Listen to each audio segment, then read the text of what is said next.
नमस्कार दोस्तों, स्वागत है आपके अपने YouTube चैनल लीगल इंफॉर्मेशन में। दोस्तों, आपको क्या लगता है कि किस आईपीसी का सबसे ज़्यादा दुरुपयोग होता है?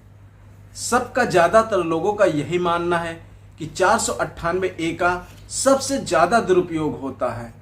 यहाँ पर पत्नियाँ केवल अपने फायदे के लिए ससुराल वालों को, पति को परेशान करने के लिए अपने मायके वालों के कहने पर पति के खिलाफ, ससुराल वालों के खिलाफ 498A का केस कर देती हैं, जिससे पति परेशान हो सके और उनके कहने पर सेटलमेंट कर सके और उनसे मोटा पैसा ऐंठ सके। दोस्तों, क्या ऐसा भी हो जाता है कि 498A का केस लगने पर पति के घर या रिश्तेदार में कोई आदमी सरकारी नौकरी की तैयारी कर रहा हो या फिर नौकरी पा गया हो?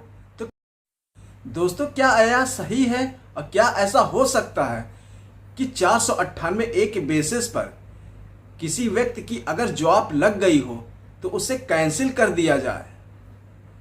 तो दोस्तों, ऐसा ही एक जजमेंट अभी हाल ही में माननीय इलाहाबाद हाई कोर्ट के सामने आया है।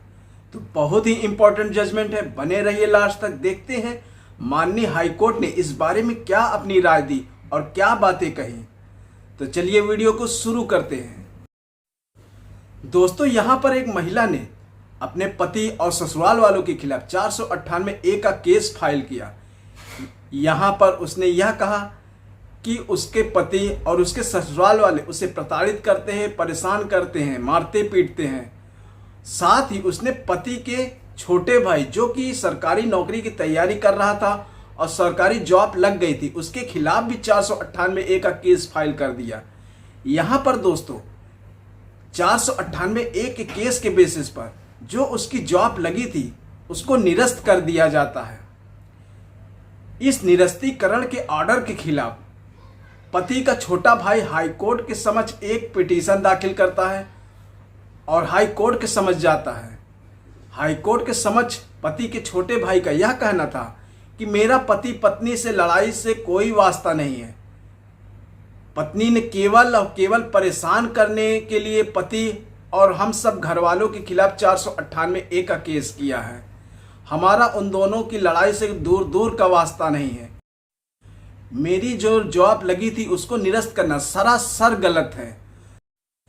यहाँ पर पति का छोटा भाई यह भी कहता है कि उसकी भाभी ने जो उसके खिलाफ 498A की FIR की है, उस FIR के क्वैशिंग के लिए भी एक पिटीशन मैंने दाखिल की है। दोस्तों, यहाँ पर हाई कोर्ट सारे फैक्ट को, सारे एविडेंस को देखता है और यह कहता है कि आजकल तो 498A का दुरुपयोग करना एक ट्रेंड बन गया है, एक फैशन बन गया है। 498 इसलिए बना था कि महिलाओं की रक्षा हो सके, उसको परेशान करने वाले को सजा मिल सके। लेकिन यहाँ पर महिलाएं, पत्नियां ज़्यादातर मौके पर ज़्यादातर देखा गया है कि वो केवल पति से बदला लेने के लिए, परेशान करने वाले के लिए ससुराल और पति के खिलाफ और उसके घर वालों के खिलाफ 498A का केस कर देती हैं। यहाँ पर जो केस फाइल किया गया है 400।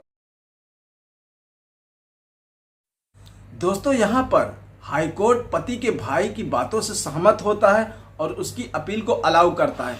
साथ ही जिस विभाग में पति के छोटे भाई को नौकरी दी गई थी उसको एक नोटिस जारी करता है और कहता है क्यों ना आपके निरस्तीकरण के ऑर्डर को ख़त्म कर दिया जाए और इसकी जॉब को बरकरार रखा जाए। यहाँ पर और यह साफ संदेश देता है हाई कोर्ट कि 498A के बेसिस पर किसी की नौकरी नहीं ले सकती जब तक कि उसके खिलाफ कोई क्रिमिनल रिकॉर्ड ना हो। केवल और केवल 498A के बेसिस पर आप किसी की नौकरी नहीं ले सकते। तो दोस्तों, अगर आपके साथ भी कुछ ऐसा हो रहा हो कि 498A के केस के बेसिस पर आपके या आपके परिवार में किसी की नौकरी लगी हो और 498A के केस के बेसिस पर उसकी नौकरी खारिज कर दी गई हो या निरस्त कर दिया गया, तो आप इस ऑर्डर का, इस जजमेंट का इस्तेमाल कर अपने लिए न्याय पा सकते हैं। इस जजमेंट का लिंक मैंने इस वीडियो के डिस्क्रिप्शन में दे दिया है। वहाँ जाके जजमेंट का इस्तेमाल अपने हिसाब से कर सकते हैं। तो दोस्तों यह वीडियो आपको पसंद आई हो तो वीडियो को लाइक करें, चैनल को सब्सक्राइब करें। धन्यवाद।